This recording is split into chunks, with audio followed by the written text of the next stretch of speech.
నమస్కారం. మనం August month రాశి ఫలాల గురించి మాట్లాడుకుంటున్నాం.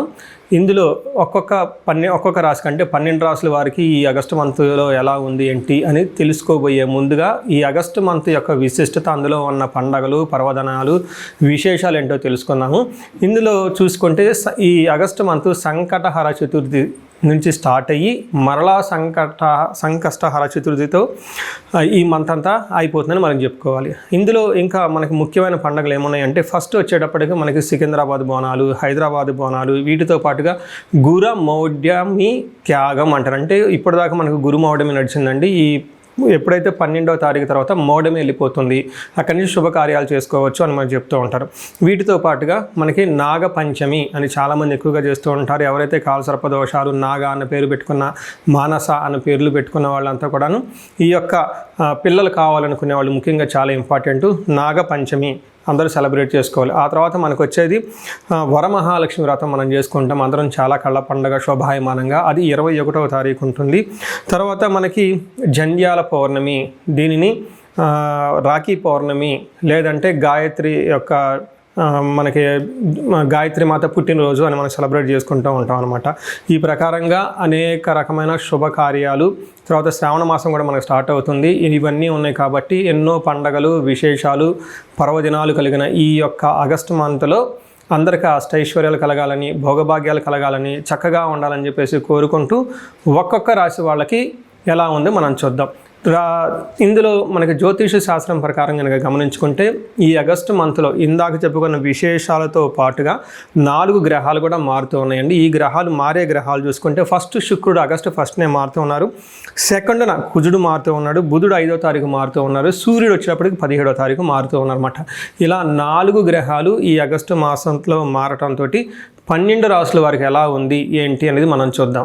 ముందుగా మనం మేషరాశి గురించి గమనించాం.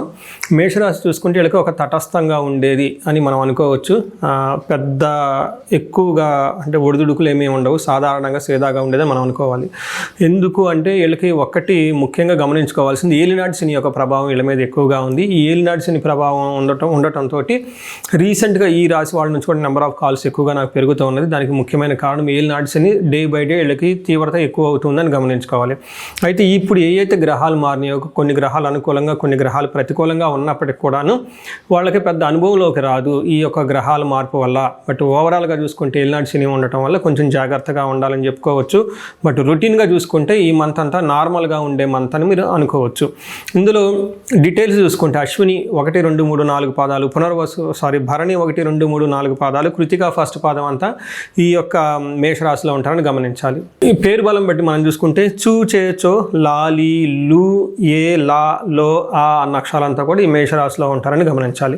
ముందుగా చెప్పుకున్న విధంగా 4 గ్రహాలు ఏవైతే మారుతూ ఉన్నాయో ఈ 4 గ్రహాల యొక్క ఇంపాక్టు ఒక్కొక్క రాశి మీద ఎలా ఉంది అనేది మనకి మహర్షులు లఘు గోచారము, సూక్ష్మ గోచారం అన్న ఒక విధానాన్ని ప్రవేశపెట్టారు. తద్వారా చిన్న చిన్న మాటలతోటి హోల్ రాశి అంతా ఎలా ఉంటుంది అని మనకు చక్కగా అర్థం చేసుకోవచ్చు. అందులో భాగంగా ఎప్పుడైతే సూర్యుడు ఈ యొక్క స్థితిలో ఉన్నారో వీళ్ళకి మనోరుజం, ధనలాభం, ధనప్రాప్తిం, విపత్తిం అని చెప్తారు. అంటే మనోరుజం అంటే మానసికంగా కొంచెం టెన్షన్గా ఉండే అవకాశం ఎక్కువగా ఉంటుంది. ధనలాభం ఉంటుంది.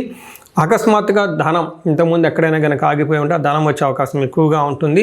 విపత్తి అంటే ట్రబుల్స్ ఎక్కువ వచ్చే అవకాశం ఎక్కువగా ఉంటుందని గమనించాలి. సో అయితే బట్ ఇవి చాలా తక్కువ మోతాదులో మీకు అనుభవంలోకి వచ్చే అవకాశం ఎక్కువగా ఉందని గమనించుకోవాలి. ఇందులో ముఖ్యంగా మీరు తెలుసుకోవాల్సింది ఏంటంటే ఒక్కొక్క గ్రహం ఎలాంటి ఫలితాన్ని ఇస్తుంది అని ఇప్పుడు మనం చూద్దాం. సూర్యుడు చూసుకుంటే 5వ స్థానంలో ఉండటం వల్ల మిక్స్డ్ రిజల్ట్ అని చెప్పుకోవచ్చు. ఫస్ట్ది పాజిటివ్ సైడ్లో మనకి ధన ప్రవాహం వస్తుంది, నెట్వర్క్ బాగుంటుంది, హైయర్ అఫీషియల్స్ని కలవచ్చు, ఇవంతా పాజిటివ్గా ఉంటుంది. మీ యొక్క అధికారము, పలుకుబడి, స్టామినా అంతా అందరూ గుర్తించే విధంగా ఉంటుంది. అయితే సూర్యుడు 5వ స్థానంలో ఉండటంతో మనకేమవుతుందంటే దేహలాస్యం, మనస్తాపం, సుహృద్వేషం, ధన వ్యయం, బుద్ధి చాంచల్యం ఆప్నోతి, పంచమే రవి సంయుతే అంటారు. అంటే ఎప్పుడైతే జన్మరాశి నుంచి 5వ స్థానంలో సూర్యుడు ఉంటారో వాళ్ళకి దేహలాస్యం, శారీరకంగా లేజీగా బద్ధకంగా ఉంటుంది, మనస్తాపానికి గురవుతుంటారు, చిన్న చిన్న విషయానికి ఇబ్బందులు పడిపోతూ ఉంటారు. సుహృద్వేషం, ఫ్రెండ్స్తో గొడవలు పడుతూ ఉంటారు, ధన వ్యయం విపరీతంగా ధనం ఖర్చు అయ్యే అవకాశం ఎక్కువగా ఉంటుంది. అంతేకాకుండా బుద్ధి చాంచల్యం ఆప్నోతి అని మనసు అనేది ఒకే చోట స్థిమితంగా ఉండదు, డెసిషన్స్ కరెక్ట్గా తీసుకోలేరు అని చెప్పుకోవచ్చు. బట్ యూజువల్గా 5వ స్థానంలో క్రూర గ్రహం ఉంటే కొన్ని విషయాల్లో మనకేం చెప్తారంటే, జనరల్గా మనకి ఏం చెప్తారంటే 5వ స్థానంలో సూర్యుడు ఉంటే లేకుంటే ఎనీ క్రూర గ్రహం ఉంటే అందులో మనకి వ్యసనాలకు ఎక్కువగా ఏమంటారు అలవాటు పడే అవకాశం ఎక్కువగా ఉంటుంది, ఎడిక్షన్స్ ఎక్కువగా ఉండే అవకాశం ఎక్కువగా ఉంటుంది. కొన్నిసార్లు చేయాల్సిన పని చేయకుండా అనవసరమైన వాళ్ళతో ఫ్రెండ్షిప్ చేయటము, అటు ఇటు తిరగటము, లేకుంటే ఆల్కహాల్ ఇవన్నీ ఎక్కువ తీసుకోవటం, ఇట్లా రకరకాలన్నీ చేసే అవకాశం ఉంటుంది. కొంచెం జాగ్రత్తగా ఉండటం ఎంతైనా అవసరం అని చెప్పుకోవచ్చు. అయితే వీరికి ఇంకో ఉన్న అడ్వాంటేజ్ ఏంటంటే కుజుడు 3వ స్థానంలో ఉన్నారు ఒక 45 days వరకు. కుజుడు ఎప్పుడైతే ఒక మంచి పొజిషన్లో ఉన్నారో వీళ్ళల్లో ఉన్న ధైర్యము, సాహసము, రిస్క్ టేకింగ్ క్యాపబిలిటీసు, తర్వాత కమ్యూనికేషను, ట్రావెల్స్ ఇవన్నీ చక్కగా చేసే అవకాశం ఉంటుంది. ఇందులో మనకి ఏం చెప్తారంటే 3వ స్థానంలో కుజుడు ఉండటం వల్ల ఆరోగ్య నిత్య సంతోష బంధుమిత్ర సమాగమ అర్ధలాభ పుత్ర సౌఖ్యం ఇష్టసిద్ధి తృతీయగే భృగునందనే అంటారు. సో తృతీయగే ధారాసుతే అంటారు మనకి. అంటే దీని అర్థం ఏంటంటే ఈ టైంలో వీళ్ళకి ఆరోగ్యం బాగుంటుంది, సంతోషంగా ఉంటారు, బంధువులతోటి మిత్రులతోటి కలిసి ఉంటారు, అర్ధ లాభం అంటే ధనం ప్రవాహం వచ్చే అవకాశం ఎక్కువగా ఉంటుంది, పుత్రులతో చాలా బాగుంటారు. మెయిన్ ముఖ్యంగా గమనించాల్సిందంటే ఇష్టసిద్ధి అంటారు. అంటే మీకు ఇష్టమైన పనులు ఇప్పటిదాకా ఏదైనా చేయకుండా పెండింగ్లో ఉంటే ఈ పనులన్నీ ఇప్పుడు చక్కగా ముందుకొచ్చే అవకాశం ఎక్కువగా ఉంటుంది. అనుకున్న పనులన్నీ చక్కగా జరిగే విధంగా చక్కగా బాగుంటుంది. అయితే ఫాదర్కి హెల్త్ విషయంలో కొంచెం జాగ్రత్తగా ఉండటం ఎంతైనా అవసరం. ఇప్పటిదాకా మనం చూసుకుంటే సూర్యుడు కొంచెం ఇబ్బంది పెట్టే విధంగా, కుజుడు సపోర్ట్ ఇచ్చే విధంగా ఉన్నారు. శుక్రుడు వచ్చేటప్పటికి వీళ్ళకి 6వ స్థానంలో ఉన్నారు. ఎప్పుడైతే శుక్రుడు 6వ స్థానంలో ఉండటం ఇది అంత మంచి పొజిషన్ కాదు అని చెప్పుకోవచ్చు.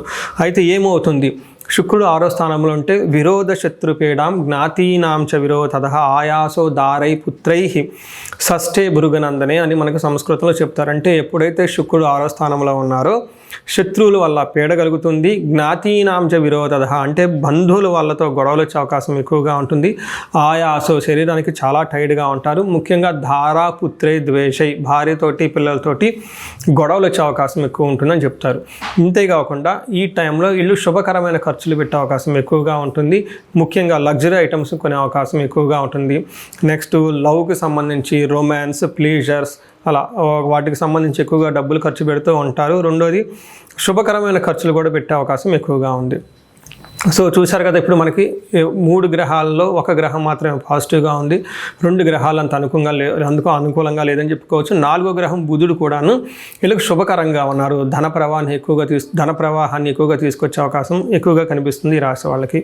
సో ఇది మనం టోటల్గా చూసుకుంటే ఈ 4 గ్రహాలు ఎలా ఉంది అంటే 2 గ్రహాలు ప్రతికూలంగా, 2 గ్రహాలు అనుకూలంగా, అంటే 2 are favourable, 2 are not favourable అని మనం చెప్పుకోవచ్చు. అంటే సమానంగా ఉందని చెప్పుకోవాలి.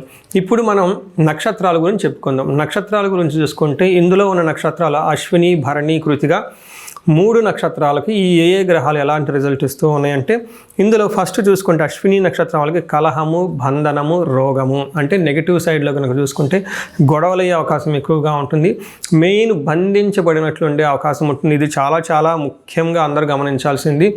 బంధించబడట్లు అంటే ఫిజికల్గా వచ్చేసి మనల్ని ఏదో చేస్తారని కాదండి, చాలా కన్ఫ్యూజన్లో ఉంటారు, సరైన డెసిషన్ తీసుకోవడానికి ఇబ్బంది పడిపోతూ ఉంటారు. ఇండియాలో ఉంటే బాగుంటుందా, యూఎస్లో ఉంటే బాగుంటుందా, బిజినెస్ చేస్తే బాగుంటుందా, బిజినెస్ చేయకపోతే ఏం బాగుంటుంది, ఇలా ఒక కన్ఫ్యూజన్, క్లారిటీ లేకుండా అవకాశం ఎక్కువగా ఉంటుంది. దీన్ని బంధనము అంటారు, గుర్తుపెట్టుకోవాలి. అలానే హెల్త్ కాంప్లికేషన్స్. రాత్రి ఈ షూట్కి ముందు రాత్రి ఒక ఇన్సిడెంట్ జరిగింది. ఒకళ్ళు యూఎస్ నుంచి ఫోన్ చేశారు. వాళ్ళు ఇంకా యూఎస్ నుంచి ఇండియాకి వచ్చేద్దాము అని చెప్పేసి 99% డిసైడ్ అయిపోయి ఆల్మోస్ట్ ఫ్లైట్ టికెట్లు బుక్ చేసుకునే దాకా వచ్చేసారు కూడాను. ఒక్కసారి ఎందుకైనా మంచిది అని చెప్పేసి హారోస్కోప్ నా చేత చూపించుకోవడం జరిగింది. వాళ్ళకి ఏంటంటే ఫారిన్లో సెటిల్మెంట్ కంటే కూడాను లాంగ్ రన్లో ఇండియాలో సెటిల్మెంట్ బాగా కలిసి వస్తుంది అని చెప్పడం జరిగింది. రెండోది క్లారిటీ, వాళ్ళు అడిగింది ఏమంటే నేను ఇప్పటిదాకా జాబ్ చేశాను, 12-15 years అయిపోయిన జాబ్ సక్సెస్ఫుల్గా చేశాను, కానీ ఎక్కడో సాచురేషన్ పాయింట్ వచ్చింది, కానీ బిజినెస్ చేద్దాం అనుకుంటున్నాను, ఈ బిజినెస్ చేస్తే ఎలా ఉంటుంది అని జాతకం చూపించడం జరిగింది. అందులో చాలా క్లారిటీగా విత్ రేటింగ్ లాగా నేను చెప్పడం జరిగింది. వాళ్ళకి 85% జాబ్లోనే బాగా ఉంటుంది ఇన్కమ్. రెండోది వచ్చేటప్పటికి వాళ్ళకి ఓన్ బిజినెస్ ఇండిపెండెంట్గా చేస్తే అందులో సక్సెస్ అయ్యే ఛాన్స్ ఓన్లీ 65% మాత్రమే ఉంది. ఇలా ఇంకా ఒకవేళ ఎలాంటి జాబ్ అయితే బాగుంటుంది, ఎలా డబ్బు సంపాదించడానికి ఇంకా లెంతీగా డిస్కషన్ అయిపోయింది. చాలామంది డబ్బు సంపాదించడానికి జాబ్ బిజినెస్ అనుకుంటారే, కానీ ఇంకా చాలా విధాలుగా డబ్బు సంపాదించుకునేంత వాళ్ళ జాతక చక్రంలో ఉంటుంది. వెల్త్ మ్యాట్రిక్స్ అని చెప్పేసి నేను కొంతమంది సెలెక్టెడ్ పీపుల్కి కౌన్సిలింగ్ ఇస్తూ ఉంటాను ధనానికి సంబంధించి. ఇలా ఎక్కడైనా కనుక మీరు ఈ టైంలో బంధించబడినట్లు ఉన్న పరిస్థితుల్లో ఉండి క్లారిటీ లేకుండా అవకాశం ఈ రాశి వాళ్ళకి ఎక్కువగా ఉంటుంది. సబ్జెక్ట్ మ్యాటర్ ఎక్స్పర్ట్స్ కానివ్వండి, జ్యోతిష్కులు కానీ కలిసేసి ఒకసారి హారోస్కోప్ థరోగా చెక్ చేయించుకొని డెసిషన్ తీసుకుంటే చాలా బాగుంటుంది.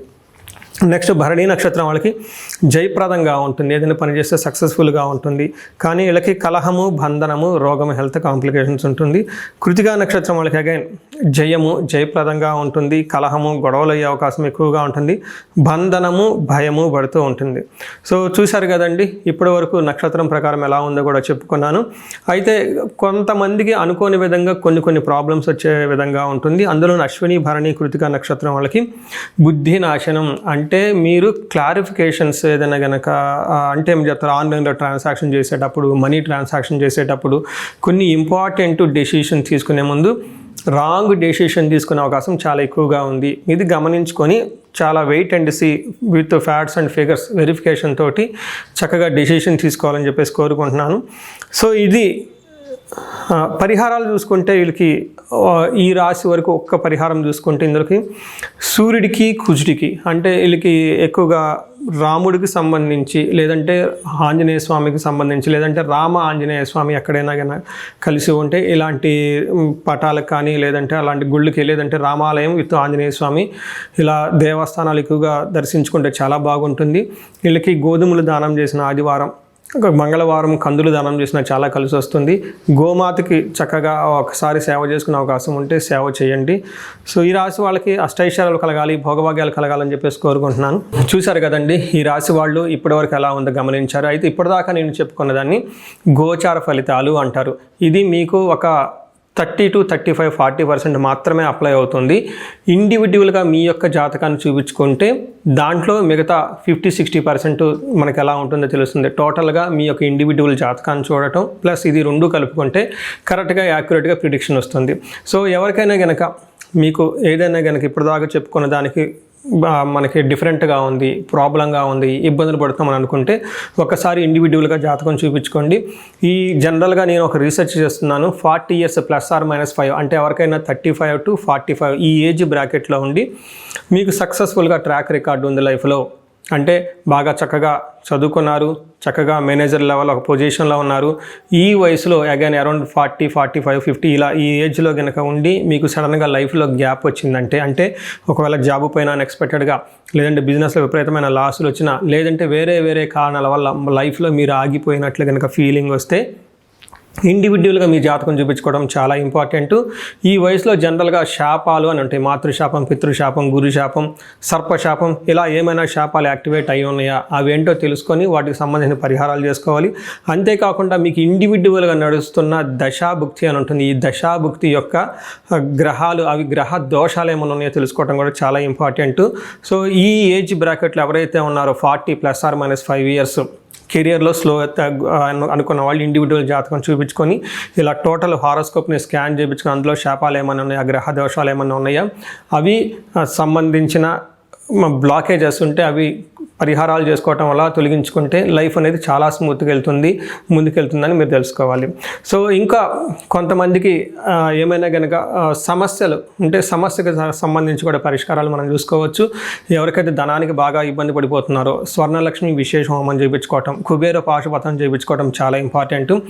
ఎవరికైతే భార్యాభర్తల మధ్య అన్యోన్యత తక్కువగా ఉండి ఇబ్బంది పడుతున్నారో అన్యోన్య దాంపత్య పాశుపత అభిషేకం, ఫ్యామిలీలో సరైన అట్మాస్ఫియర్ లేదు, అంతా గొడవలుగా ఉంది, శత్రు బాధలు ఉన్నారు, అనుకున్నారంటే చండీ హోమం, చండీ పారాయణం చేయించుకోవటం. ఎవరికైతే హెల్త్ సరిగ్గా ఉండదు అనుకున్నారో ఆయుష్ సూక్తము, ఆయుష్ హోమం, మృత్యుంజయ హోమం చేయించుకోవటం.